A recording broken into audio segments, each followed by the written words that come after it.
You're watching Game Show Network.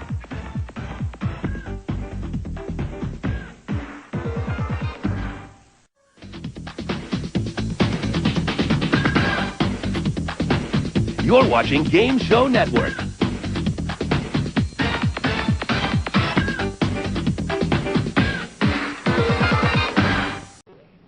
Good evening. My name is Marion Lawn. What's my line?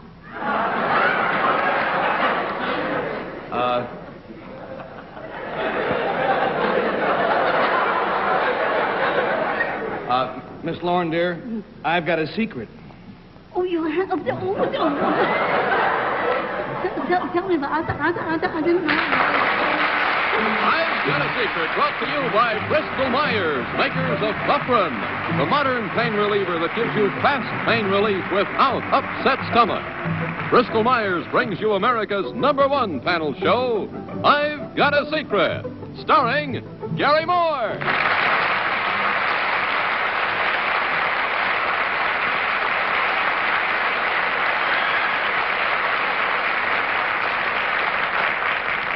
I don't know why I insisted on taking a bow. I'm out of breath from running around to come on again. It is very nice to see you again, my friends. Welcome to our Thanksgiving Eve edition of I've Got a Secret. Although, let this not mislead you, our secrets are not necessarily about Thanksgiving. I would like to have you meet a panel. I swear to you, this was an inadvertent remark. I would like, however, to introduce to you a panel for whom I am thankful all year round.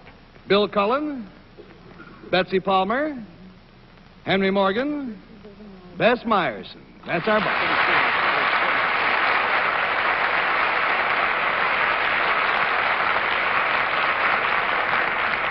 Assuming now that we're ready to play the game, let's welcome our first contestant, please. Will you come in, sir?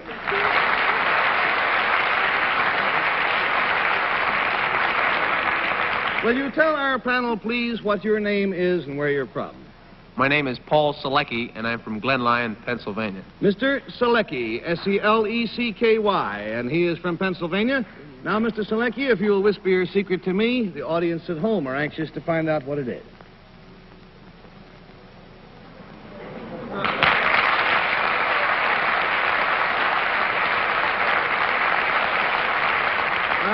In that case, panel, for the first and last time this evening, I ask you to put your blindfolds on, and please do not remove them throughout the questioning, even after you yourself have finished the questioning. You're right, Beth. Ready? All right, panel, Mr. Selecki's secret concerns something that he is going to do. Let's start at the top tonight with, let's start with Bill Cullen, please. Mr. Selecki, does your secret have anything to do with Thanksgiving? No, it doesn't. He was telling the truth? Yes, he was. Is it a physical thing, Paul, you're going to do? Yes, it is, sir. Would it help us to know, well, let me say, are you going to do it with something else? Yes, I am. Is that something, animal? Oh, I hate to get into that. You say with something else, with someone else. What was the question? Something. Yes, sir, I am. Something. This something else. I heard a whistle. Is it a girl? Gotta be. No, it isn't, sir. Not a turkey. Not a girl. Well, who was whistling then? That can worry. Is it alive? No, it isn't. Not the something else, no. But there... someone... All right, there's $20 down and $60 to go, and so we go, please, to Betsy Palmer. Well, Bill says there is someone else on stage. But how can... There You is did not someone... say there was someone else on the No, stage. no. Is it a picture that's on stage? You know, pictures of girls they can whistle at. I know. I've lived with him for years. Betsy, we never said that there was someone else on stage. No. There is something on stage, and is that something a picture? No, it isn't. A photograph? It isn't. Is it an inanimate object? Yes, it is. Is it a piece of machinery, Paul? No, it isn't, ma'am. Is it... Now, Flannel, let me straighten you out. You asked if there was going to be an object involved in what he was going to do. The answer then was yes. This does not mean that object is here on the stage tonight. Oh. You have only jumped to that assumption. Oh, we have. Well, Paul, are you doing this thing right now that you're going to do? No, I'm not. All right, there's $40 down and $40 to go. We go, please, to Henry Morgan. Can we take off our blindfolds? No. No, dear. Henry Morgan? If we're blindfolded, there must be something we're not supposed to see. Now, and it's a thing... comical. Paul? Yes, Henry? Paul? Yes.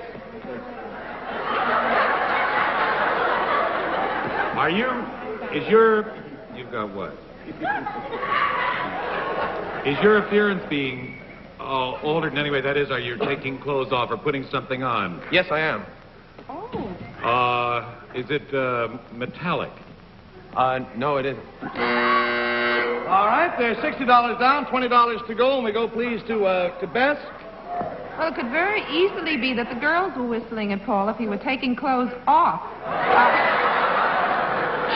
Paul, are you stripped down fairly well at this point? No, I am not. Have you put clothes on again? Yes, I have. And you're changing your appearance? Yes, I have. Could the whistles have come because you've put things on like wigs and dresses and things like that? I think we'd have to say yes, Paul, not to the wigs, but to the dresses. You mean you've put on ladies' clothing, sir? Yes. Very interesting. Now, are you going to play some kind of scene or take some kind of pictures now that you're in this costume? Yes, but it's immaterial to his secret, or let's say... Well, his secret is that he's dressed himself up as a girl. Is that correct? Take your blindfolds off, now.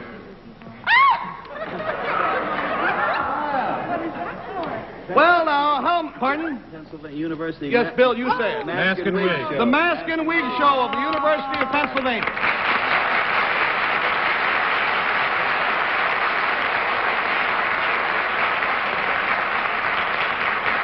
We want to emphasize at all costs that Paul was a member of the football team for 2 years. See by his legs. You can see by his legs. Muscular indeed. Just pan down. There we go. You know, Gary, I've been turned down by better-looking girls than that. I wish you could see what is on the television screens of America, or was just a moment ago. Look at that. Isn't that frightening? The Mask and Wig Club, Paul, has been in existence how many years? 72 years, Gary. 72 years. Yes, sir. And in all that time, no girls have been allowed to take part. Is that right? Never. All right, so now you open in Philadelphia when? Oh, we toast the opening of the show next week, Thursday. Right side up is our show. Thursday, right side up. Now, he has brought a minute portion of the show, I must say, terribly minute portion of the show with him. Will you tell who these gentlemen are so their families can recognize them when they come out? Bob Holt plays a part of the other girl, and Larry Turns and Brian Percival are the boys. All right, now here is your wig, Paul. Go off and get lined up, and we'll see you out here just a half a second, all right? Thank you. Yes, panel, pull your just the end, just Bill's end of your desk back. Just kind of swivel it around. Here it comes. That does the job for us, all right. Now then, here, my friends, we have Norman Paris and his all-male orchestra to accompany some of the members of the all-male chorus of the Mask and Wig Club in a song written by one of their graduates, Bobby Troop. And some years ago, he wrote the song they're going to sing. It's called Daddy.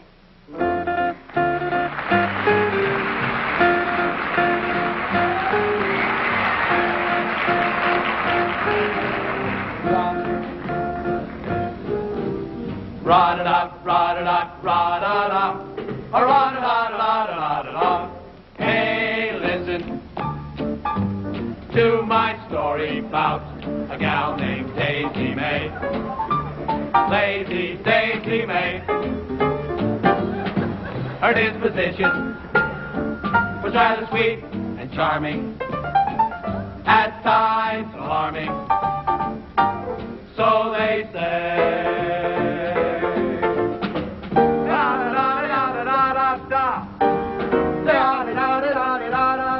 She had a manly soul like handsome, large and strong, to whom she used to sing this song.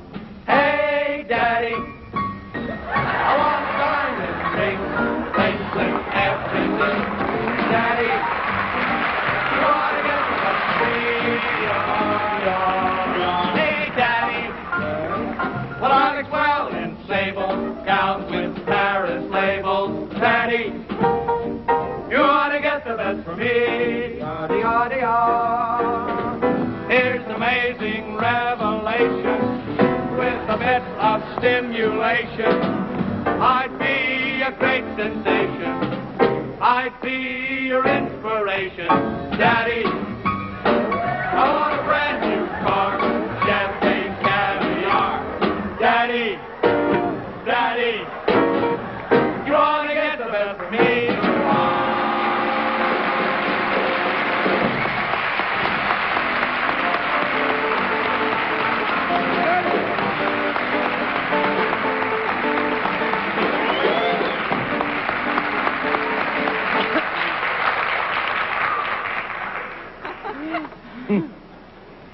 Memory. That probably sent femininity back 500 years. Enter a Panel, you want to push the other end of your desk back up in, please? There we go. Having rearranged the stage, then, let's greet our next contestant, please.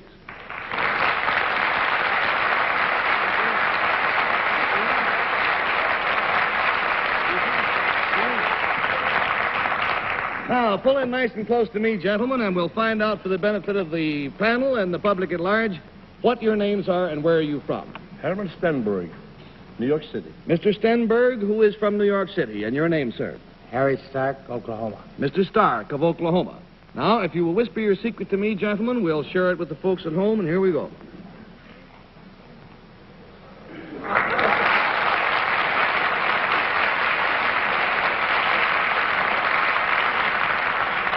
Panel, our guests' secret concerns something that they did, and Henry, I think we'll start with you this time for no particular reason. Did you do this some time ago?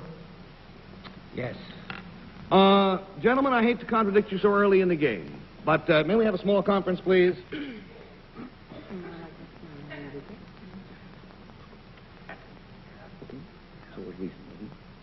We are agreed that this is a recent occurrence. It is something they have done before. That was what the confusion was. They have done this in years past, but their secret, as expressed tonight, is of recent origin. All right, John, thank you. You're welcome, Bennett. Have you done this thing that you've done, you apparently have done more than once, have you done it regularly over a period of years? Yes, sir. Do you do it in a regular fashion, like once every year? Yes, sir. In each case, this is true. Is it in the nature of a reunion? No. No. Because I know one of you is from New York and one's from Oklahoma. I was wondering, when you did it, did you do it together at the same time? They did it at the same time, in the same place, and did the same thing. Therefore, they did it together. On the other hand... Oh, wait, now, did each of you do it? I mean, you do it at the same time? What? Wait, what you got? Aside from your natural charm, I mean. No, I've got the answer. She never has had the answer. Every time she says, I've got it, she doesn't have it. Wouldn't it? $20 down, $60 to go, and let's go to Bess. What were you aiming at, Henry? Now, let's see. You do this once a year. You do it together. You do it in the same place. In a building of some sort? Yes. Is it a physical thing that you do? Partly. Yes. Is it necessary to know where you do it? I should Would it think that help would be us? the long way All around. right. Just the two of you are involved. There are more people involved than the two of you, yes? All right, we've lost 40 and have 40 to go. Bill Cullen. Does your secret have anything to do with Thanksgiving? No. I guess he trapped me. He wouldn't believe me at the beginning. No idea. The thing you do, is partly physical and partly mental, and other people are involved. When you do this, are you helping somebody? Yes, indeed. Let us say at the time they're doing what the secret says, they're only helping themselves, but they do this so that eventually they may help others. Is this the kind... Thank I'm you. afraid of this. $60 down, 20 to go, and we go to Miss Betsy. Go ahead. No, I think I'm wrong now. Oh, I think I'm wrong. No, go ahead. At my time, you're right, right? Does it have to do with Christmas? Yes. Do you pick out the Christmas tree for Rockefeller Plaza? The magnificent guest. Do you put up the Christmas tree for No, Rockefeller? do they pick it out? Maybe you're Santa Clauses every year, in some way. Are you the head? Are you? Santa Claus, just Santa. Are you Santa? Well, they can't both be Santa Claus. Every child knows that. Well, Donald, you got terribly close. These gentlemen would look more familiar to you if you saw them in the clothes they'll be wearing for the next 5 or 6 weeks. The secret is that these gentlemen, both of them, just graduated from a class, a school for Santa Claus. Now that's...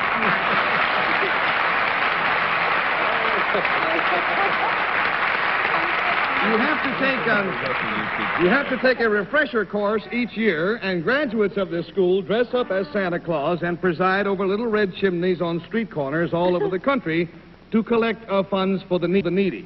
Mr. Stenberg, how long does the course run each year? 2 weeks. Have to study 2 weeks. 2 weeks. Mr. Stark, how many years have you been serving as a Santa Claus?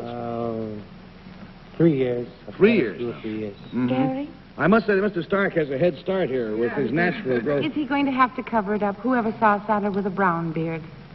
What do you do about that? Do you wear the false beard over your regular beard?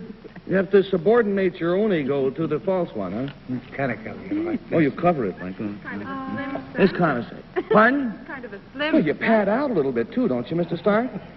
Just a little. Pad out some. Well, I'll tell you what, let's find out more about this subject. Here is Colonel Oliver P. Strickland, who is the National Field Secretary for the Volunteers of America, and he is the gentleman who conducts the school for Santa Clauses. Mr. Strickland? Colonel Howard. Good. Now, just what do these gentlemen have to undergo? What do they learn in this class? Well, first of all, they must learn how to properly conduct themselves as a Santa Claus and to represent the Volunteers of America on the street corners. Any special rules? Yes, we have several special rules. Of course, one of the special rules that we place special emphasis on is that they shall never promise children gifts that they request, but to send them away happy and hopeful. A kid comes in and asks for his own reindeer, you say, we'll do our best, or something. Yes, the best we can do. If not this year, perhaps we can do something better for you next year. Well, now, Betsy raised the question. She said they both can't be Santa Claus. What happens when a child sees Santa Claus on this corner, walks 2 blocks, and sees Santa Claus again? Make them different. Well, our Santa Claus are represented as Santa Claus helpers. Aha. Well, certainly, because we all know the real Santa Claus lives in the North Pole, don't we? Sure we do. All right, well, gentlemen, we want to wish you all the best. Colonel, thanks so much for being with us. Thank you. Mr. Stark, Santa Stenberg, here's the $80 that you won. Above all, the money that you win now, not from us tonight, but the money that you get from your collections on the street. Where do they go? The funds provide Christmas dinners and winter relief for the poor. As a matter of fact, Gary, tomorrow at our Bowery Tabernacle, we are serving 2,000 dinners to needy people. Well, good for you. Good for you. Gentlemen, here's your money. Again, thanks, and in advance, Merry Christmas. Thank you.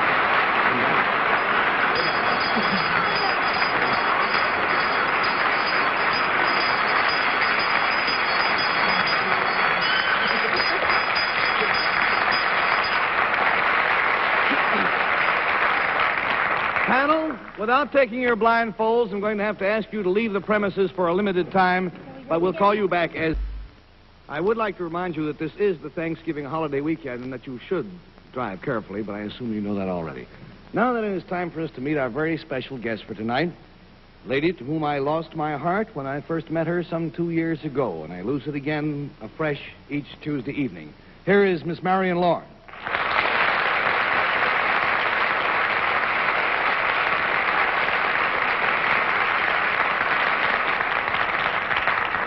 Miss Lauren, dear, it is great having you here with us this evening. Oh, it's lovely to be here, Gary. It's really lovely to be here. Oh, and your wonderful panel, you know, I think they're so brilliant and they're so clever. Yes, I agree. I think it's the best panel on television. Oh, yes, I do. Indeed, I do. You know, I think it's rather a shame. I think it's a shame, one thing. Really. About them? Yes, What's yes. a shame about the panel? Well, they don't seem to guess the celebrity secret. I don't know. I'm just thinking about that.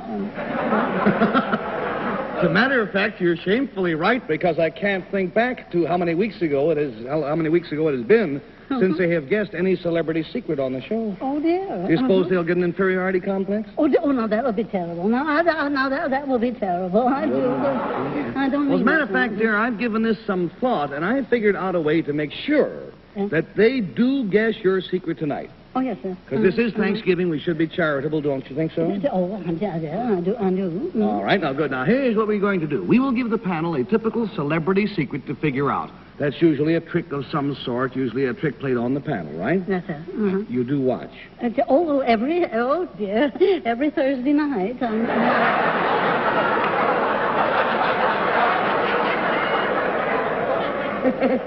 Good. Now, a typical secret, for instance, would be to have Miss Lorne make the panel pay their prize money out of their own pockets.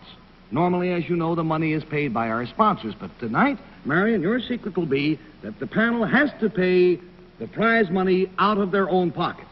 Now, I happen to have 4 blank checks here made out to Marion Lorne. After the show is over, each panelist will be required to fill in the name of his bank, the amount that he owes Miss Lorne, and their signature, and the prize will come from their pocket. Oh, dear, I think that's terrific. I think that's wonderful. Isn't it? Hope they don't mind. I don't think so. Now, as I said, I am going to make sure they guess this one, even if it takes all night.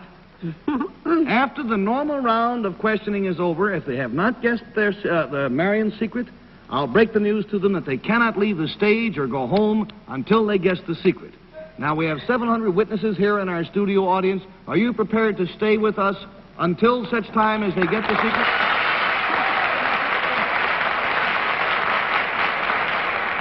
I warn you, the way things have been going, it could run till 2 o'clock in the morning, but you said you would, so all right. Now, let's bring the panel back in and see how long it takes them to figure out that the money for the prizes is coming from coming from their pocket. Here comes Beth, and here comes Betsy. Here comes Bill, followed by, of course, Henry. Now, panel, Miss Lorne's secret concerns something that is going to happen. And let's start at the top with Bill Cullen, something that is going to happen. Miss Lorne, of whom I have always been an admirer. Oh, that's right to begin with, huh? It's a good beginning. Well, there I go again. Miss Lorne, is this thing going to happen to us on the panel? I think so. To all of us as a group? I think so. Is it going to be something that we will enjoy, in your estimation? I'm not so sure about that, but... $20 down, 60 to go. We go to Betsy. Does this have something to do with Thanksgiving, Miss Lorne? No, I don't think so. Is this something that's going to happen? Are you going to do this to us? I would say that she's going to be the cause of it. Oh, yes, that's the cause of it. Are you causing it to happen right now, Miss Lorne? Right away. It is happening to us now. Is it some... Yes. No. Well, Miss Lorne, dear, may I say that I don't think it's happening to them right now. It's going to happen to them after they finish their questioning period. Would you... Oh, well, I meant that. Yes. Does it have something to do with Norman Paris and the musicians down in the pit? Or no. $40 down, 40 to go. We go to Henry, please. Miss Lorne, will we all have to get up and do something? You don't have to get up.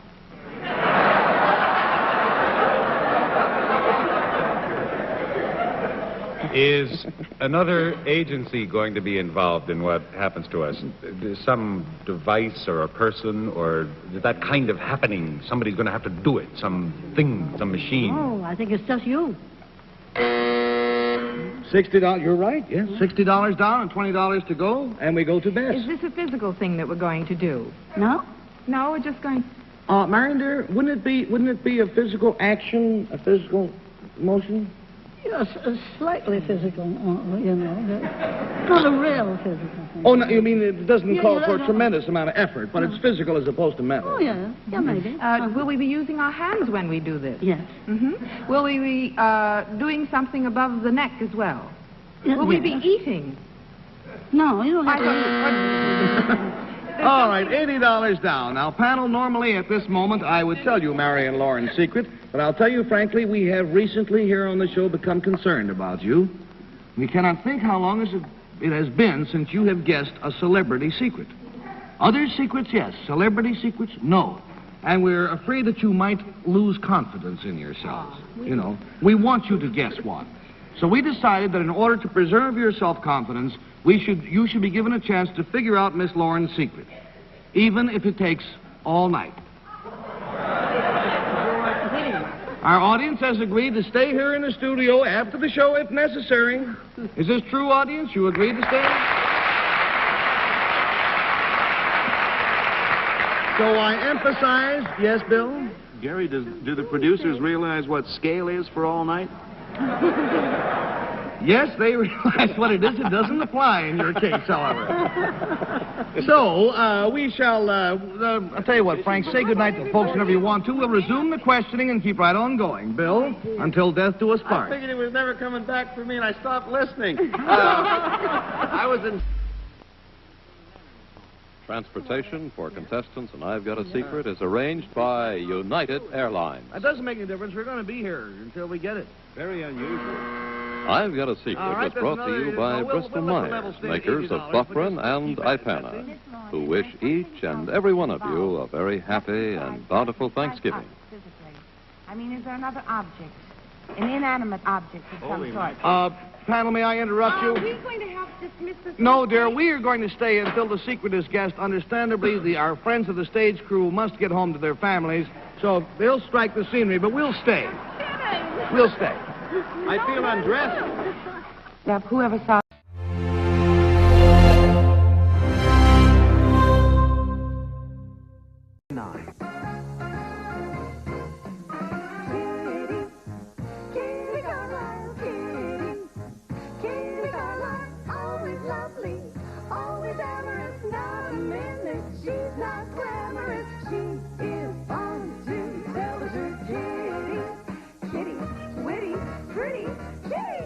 Carlisle, the first lady of game shows on To Tell the Truth, weeknights 9:40ish Eastern on Game Show Network.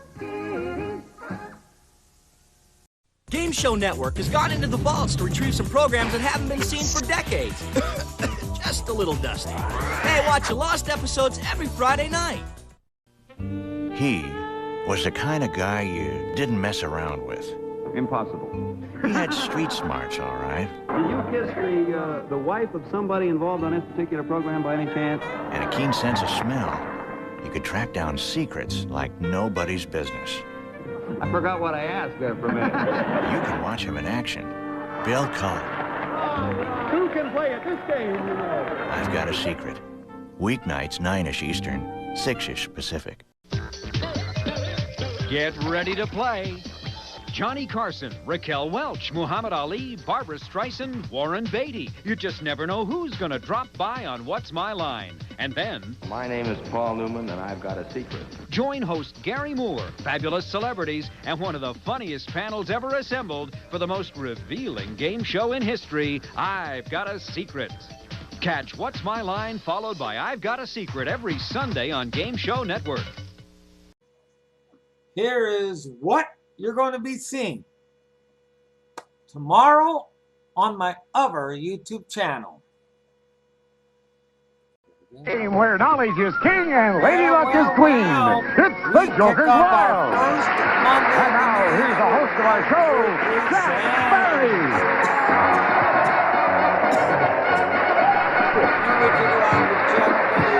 Thank you very much. You're welcome. And welcome once again to the Joker's Wild. We're on our last program. After having crowned a brand new champion, he proceeded to win several games, a lot of money, a lot of prizes.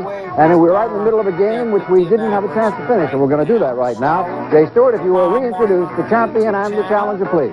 I will, Jack. Here's our current champion, returning with $5,150 in cash and merchandise. It's Max Fraley.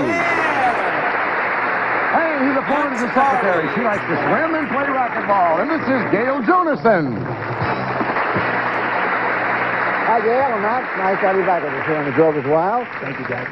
Max, on the last program, you won 3 games, if I'm not correct. That's right, Jack. Not wrong. And you're over $5,000, and you are a very happy young man. Enjoying every minute of it. And, Gail, as you know, we were right in the middle of a game that was not finished because time ran out. Are you eager to get going? I hope so, and do well. All right. Well, I wish you both good luck as I show you the categories we were using and which we'll use again on this program. Those categories were colleges, which was followed by Academy Awards, then we had first lines, insects, and finally, Africa. With a score standing $300 for you, Gail, And 100 for you, Max. This is one of the first games in the 3 or 4 you've played that you were behind. Let's see if you can catch up. But first, it's Gail's chance to go. Curry presents. Good luck. 10 a.m. And Eastern. for her first game, she gets first line, 3 sets, and Academy Award. Good night. Academy Awards, Jack, for 50. Tune in tomorrow morning at 10 a.m. Eastern, 7 a.m. Pacific.